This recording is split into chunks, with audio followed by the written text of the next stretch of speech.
बोलिए सदगुरुदेव भगवान की जय, श्यापति रामचंद्र के, पवन सुत हनुमान के,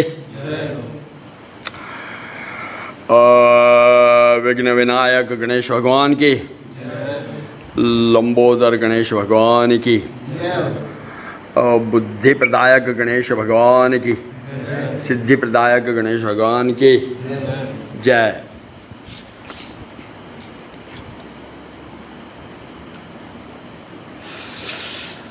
मेरे भाइयों, मतलब ये जो आप लोग वैदिक सनातनी वैदिक बीमारी हो, तुम लोग कोई 1500 साल पहले वाले चले हुए किसी मत मजहब पंथ के संतानें नहीं हो, और आपके वैसे वो भी कहते हैं कि हमारी जो पवित्र ग्रंथ है ये अव्यक्त से आया है, ईश्वर की वाणी है और ये है, लेकिन हमारे जो वेद हैं वो वेद भी अव्यक्त से आए हैं। और वेद को क्या बोला जाता है? वेदों को क्या बोला जाता है? वेदों को अव्यक्त से आया हुआ, इनको ईश्वर की वाणी के रूप में, श्रुति के रूप में इनको ऋषियों ने सुना, और श्रुति के रूप में ही पहले रखते थे जब तक कि वेद व्यास जी नहीं आए। फिर वेद व्यास जी ने इनको जो है कि लिपि बनाई, क ख ग घ घ तुम लोगों ने लिखना सीखा, और फिर जब क ख ग लिखना सीखा तो वेद व्यास जी ने महाभारत ग्रंथ और सारे पुराण और इतिहास और वेद गणेश जी की कृपा से मतलब उनको लिपिबद्ध करवाया, जिसको आप लोग पढ़ रहे हो और जिसके आधार पर टुनटुनी हिला करके 4 पैसा कमा रहे हो। बोलो सियापति रामचंद्र की। वो वैदिक मंत्रों को वरना कहाँ से पढ़ते तुम, अगर पुस्तकें उपलब्ध न होती, प्रिंटिंग उपलब्ध न होता तो उसके आधार पर फिर तुम अर्गला स्तोत्र, कुंजिका स्तोत्र, वहाँ से चल करके सरस्वती स्तोत्र, गणेश स्तोत्र, संकट मोचन नाशन स्तोत्र, शिव तांडव स्तोत्र, दुनिया भर के जब लिपिबद्ध हुए तो लिपिबद्ध करने के लिए अब 1 लाख श्लोक थे महाभारत में।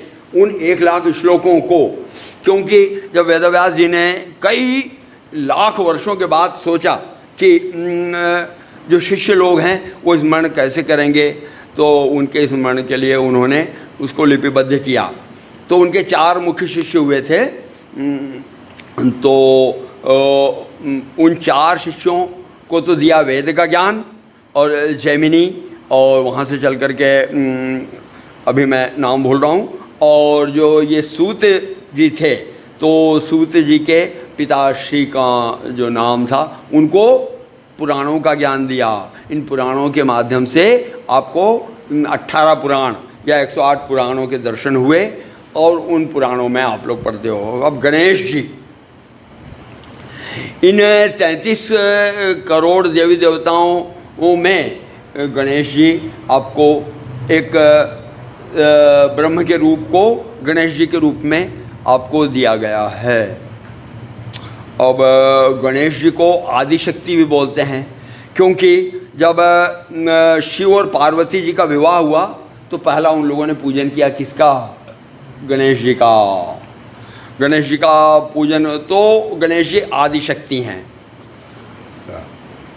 और परंतु लीला काल में वो उनके पुत्र हुए, शंकर भगवान के पुत्र हुए गणेश जी। अब यह बात है कि आइए गणेश जी के स्वरूप को से हम क्या शिक्षा लें। एक तो गणेश जी, एक बात बताएं, गणेश जी का प्रारंभ जो तुम्हारा मूलाधार होता है, मूलाधार से होता है। और मूलाधार में जो है तुम लोगों को तो आता नहीं, पता नहीं, नाक में कितनी ताकत है, कान में कितनी ताकत है, बाल में कितनी ताकत है, जीभ में कितनी ताकत है, और हृदय में कितनी ताकत है, कितनी देर सांस रोकने की ताकत। और तुम्हारी मूल ताकत कहाँ रहती है? तुम्हारी मूल ताकत जो है वो गण प्रदेश में रहती है। तो जितने भी पुष्ट लोग होते हैं, शक्ति खाए हुए होते हैं, तो कहने का मतलब यह है, तो वो वहीं से आपकी बुद्धि, स्मृति, कल्पना और काव्य शक्ति, वैज्ञानिक शक्ति और शारीरिक शक्ति, प्राणिक शक्ति, सारे शक्तियों का संचार वहीं से होता है और कुंडलिनी का जागरण भी वहीं से होता है। तो वहीं से होता है, तो वो गण शक्ति है। और गण शक्ति के जो अधिष्ठाता देवता हैं वो मूलाधार में, भीतर में, जो आपके षट चक्रों में भीतर में जो विराजमान हैं वो गण प्रदेश के जो ईश हैं वो उनको गणेश बोला जाता है। बोलिए गणेश भगवान की जय।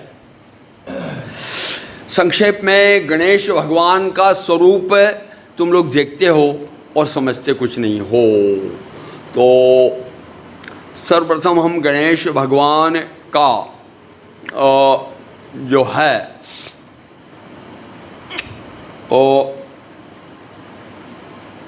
हम इनके वक्रतुंड महाकाय,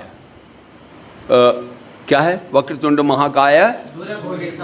सूर्य कोटि, कोटि सूर्य समप्रभ, निर्विघ्नं कुरु मे देव सर्व कार्येषु सर्वदा। वक्रतुंड, ये जो वक्रतुंड है, जो सूंड देख रहे हो, इस सूंड क्या है पता? इस सूंड एक सीबीआई है। सीबीआई या आईडी या और इस तरह की जो ये होती हैं। हाथी जो है, हाथी को वो उस दिन वो बोल नहीं रहा था कि मैंने हाथी वहाँ खड़ा था, यहाँ पर रखा और तत्काल हाथी ने सूंड उठाया, सूंघा और तत्काल दौड़ करके यहाँ आ गया। तो वो पहले तो परिस्थिति को सूंघना सीखो। परिस्थिति को विद्वान लोग केवल सूंघ लेते हैं। देव और जो प्रसाद आपने बनाया और जो आपके पितरों को प्रसाद चढ़ाते हो, देवी देवताओं को प्रसाद चढ़ाते हो, और आपने जितने लड्डू रखे सारे के सारे लड्डू आपको मिल जाते हैं। तो क्या देवताओं ने खाया नहीं आपका लड्डू? तो देवताओं का ऐसा स्थूल शरीर नहीं होता, सूक्ष्म शरीर होता है, वायव्य शरीर होता है। वो वायव्य शरीर से उसकी घ्राण मात्र लेते हैं और घ्राण मात्र लेते हैं। तो देवताओं की तो घ्राण छोटी है, सभी देवताओं में घ्राण बड़ी गणेश जी की है। गणेश जी पहले परिस्थिति को सूंघ लेते हैं। हर व्यक्ति को सूंघना पड़ता है पहले कि ये है क्या चीज़, और वो आप लोग सूंघ लेते हो। 1 मिनट बैठा, 2 मिनट बैठा, 10 मिनट बैठा, और आप लोग अनुमान कर लेते हो कि ये क्या चीज़ है। ये इसके लिए आपको अपनी ये क्षमता, त्वरित बुद्धि की क्षमता को बढ़ा के रखना पड़ेगा।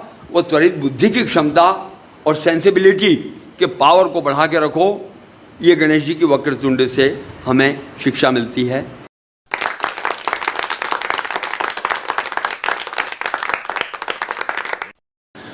आदमियों को बोलो, XYZ को, सौरभ भाई को बोलो, XYZ भाई को बोलो भैया चीनी कम डाला कर, फिर चीनी ज़्यादा, भैया चीनी कम डाला कर, फिर चीनी ज़्यादा, फिर चीनी कम डाला कर, फिर चीनी ज़्यादा, भैया ये काम किया कर, आज नहीं किया, कल नहीं किया, वो नहीं किया, वो नहीं किया। इसका मतलब क्या है? कान छोटे हैं, कानों में सुनाई नहीं देता। तुलसीदास जी ने अभी चौपाई में लिखा है कि आजकल कलयुग में, मतलब कलयुग में शिष्य और चेले का क्या संबंध है? एक बधिर एक सुनही न काना, एक बधिर एक सुनही न काना, और एक अंधे एक सुनही न काना। गुरु अंधा, चेला बहरा। और इस तरह से कलयुग में गुरु और शिष्य का संबंध है। तो ये है कि हमें अपने कान सेंसिबल रखना पड़ेगा। कोई बात हुई तो हमें ये जगत में तो हो दिन भर निकलो, हो पो पो दुनिया भर का साउंड चल रहा है। आपको किस साउंड की आवश्यकता है, उस साउंड को सुनो। और हाथी जो है वो जंगल में जो साउंड है वो बड़ी 2 किलोमीटर 3 किलोमीटर दूर से सुनता है वो साउंड। तो गणेश जी के जो बड़े कान हैं वो आपके इस बात के द्योतक हैं कि ज़्यादा सुनो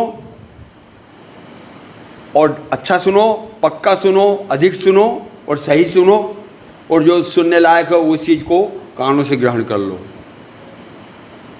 बोलो गणेश भगवान की। ये है कि वक्रतुंड महाकाय, महाकाय सूर्य कोटि समप्रभ, महाकाय हम गणेश जी का ये ऐसा पेट देखते हैं, बड़ा हुआ पेट। बड़ा हुआ पेट 2-3 बात का द्योतक है। नंबर 1 तो जिसका पेट बड़ा हुआ हो उसको आप लोग क्या बोलते हो कि ये कौन से घर का है, भूखमरे घर का या खाते पीते घर का? ये खाते पीते घर का है। तो एंजॉय, आनंद, जॉय और सेलिब्रेशन और शक्ति, मतलब पेट दबे हुए लल्लू में मिलेगी कि खाते पीते घर वाले में मिलेगी? खाते पीते घर वाले में मिलेगी। तो एक तो गणेश भगवान जो हैं वो उमासुतम शोक विनाश कारणकम। अच्छा क्या है शुरू प्रारंभ क्या है? हाँ, गजाननम भूत गणाधिसेवितम।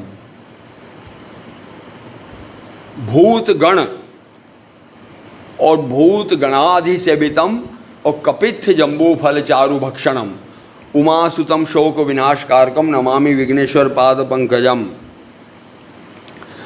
तो आप ये समझिए कि गजाननम भूत गणाधिसेवितम कपित्थ जम्बू फल चारु भक्षणम। कपित्थ एक होता है कबीट का वृक्ष फल, और एक होता है जम्बू माने जामुन। ये दोनों फल हाथी को बड़े प्रिय हैं, कपित्थ और जम्बू फल। और दिन भर गणेश जी का मंदिर जहाँ देखा वहाँ तुम लोग क्या करते हो कि राजस्थान मिठाई से, गीता भवन से ये शक्कर की मिठाई, गुड़ की मिठाई, बूरा की मिठाई, मिठाई भर भर के लड्डू गणेश जी को चढ़ाते रहते हो। गणेश जी कभी मना करते हैं क्या? क्योंकि लड्डू तुम्हारा आनंद उत्सव का प्रतीक है। और मतलब शराब, दारू और मिर्ची और ऐसे खाद्य, सड़े हुए खाद्य, वो तुम्हारे दुख के और तमोगुण के प्रतीक हैं। तो तुम लड्डू चढ़ाते हो, लड्डू चढ़ाते हो और गणेश जी मना नहीं करते। लेकिन और फिर उसमें आशीर्वाद मांगते हो कि हमारा शोक और दुख सब नाश कर दो गणेश भगवान। और गणेश भगवान नाश करते भी हैं। और ये बात बड़ी सत्य है। जितने लोग सुने इस वीडियो को उनके लिए यह है कि आप लोग जब भी कोई भी कार्य करने जाएं और गणेश जी का नाम लो और आपका कार्य मंगलमय होगा, सिद्ध होगा, इसमें कोई संशय नहीं। ये अब मैं अपने व्यक्तिगत अनुभव के आधार पे बोल रहा हूँ। अब जो है कि तो वो जो लड्डू से क्या है कि शुगर उत्पन्न होगा, डायबिटीज़। इतने लड्डू खाओगे डायबिटीज़ हो जाएगा। 2.5 और 3 पॉइंट डायबिटीज़ हो जाएगा। और वो डायबिटीज़ ना हो इसके लिए क्या करोगे? इसके लिए जामुन खाओ। जामुन डायबिटीज़ का शत्रु है। और उससे भी बड़ा ताकतवर है कपित्थ। तो गणेश जी जामुन और कपित्थ खाया करते हैं और लड्डू खाते रहो, कितनी खाते रहो, ओ गणेश जी को डायबिटीज़ नहीं होती। तो प्रारंभ कहाँ से हुआ? हाँ, कि गजाननम भूत गणाधिसेवितम और कपित्थ जम्बू फल चारु भक्षणम उमासुतम शोक विनाशकारकम। शोक मतलब वास्तव में तुम्हारी आवश्यकता शोक हटवाने की है। तुम गणेश जी के पास जाते नहीं, पर तुम तो शोक हटवाने के लिए जाते हो। तो शोक और दुख की बात कल करेंगे। शोक विनाश के लिए आप लोग जाते हो। और मैं तो कहता हूँ कि जाने वाले जाओ और न जाने वाले मत जाओ। उसकी चर्चा कल होगी कि किनको जाना चाहिए और किनको न जाना चाहिए। पर जिनको अपने शोक और दुख हटवाना है वो अवश्य जाएं गणेश जी के पास में। और शोक विनाश कारकम और नमामि विघ्नेश्वर पाद पंकजम। अच्छा, तो गणेश जी का ये जो ये पेट है अपने आनंद, उत्सव और परिपुष्टि, पुष्टि और तुष्टि, तुष्ट संतुष्ट और पुष्ट और आनंद, मोदक प्रिय मुद मंगल दाता। मोदक, मोदक शब्द का मतलब, मोदक माने क्या होता है? श्री राधे। मोदक माने लड्डू और मोद, आमोद प्रमोद। मोद क्या होता है? आमोद प्रमोद। जो आज आप लोगों ने आनंद उत्सव किया, आनंद उत्सव किया, इसका नाम है आमोद प्रमोद। तो मोदक प्रिय भगवान गणेश जी को लल्लूपना पसंद नहीं, मक्खी उड़ रही है कुनैन जैसा चेहरा लेके लटके नहीं, उनको आमोद प्रमोद प्रिय है, आमोद प्रमोद प्रिय है। तो इसलिए हर प्रकार से सेलिब्रेशन जारी रहे, ये गणेश जी का बड़े पेट का परिचय है।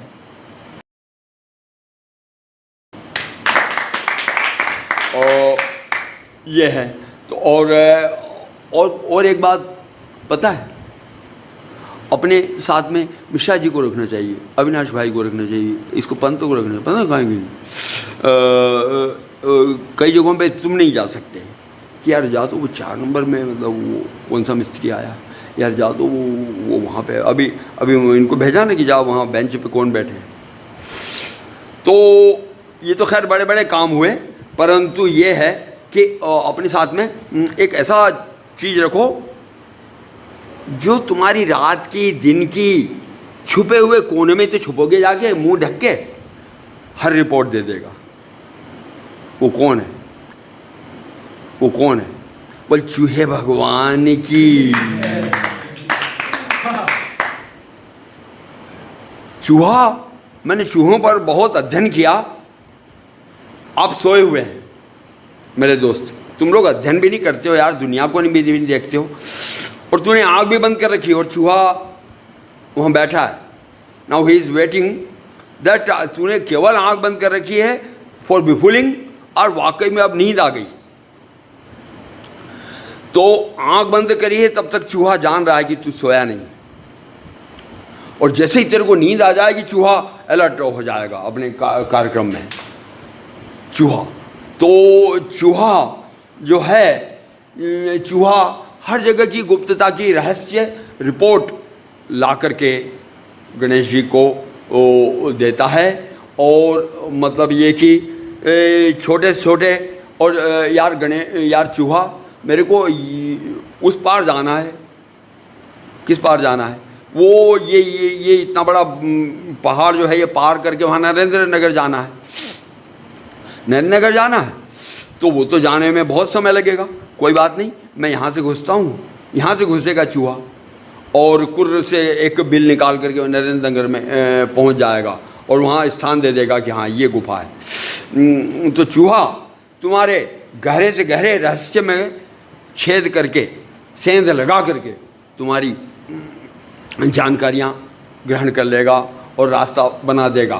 तो और चूहा जो है कि बुद्धि में और अंडरस्टैंडिंग में बहुत ज़्यादा चतुर है, बहुत ज़्यादा चतुर है। और इस तरह से गणेश जी के ये सारे प्रारूप हमने देखे। गणेश जी के 4 हाथ हैं, 4 हाथ मतलब 4 वेदों के प्रतीक हैं। एक हाथ में अंकुश है, अंकुश भी रखना पड़ता है हड़काने के लिए। एक हाथ में अंकुश है। और श्लोक बोलना भैया, चतुर्हस्तम पाशुमंकुश धा। एक हाथ में वेद हैं, गीता हैं, और एक हाथ में कमल का पुष्प है, शांति का प्रतीक है। और एक हाथ में लड्डू हैं, एक हाथ आशीर्वाद के रूप में है।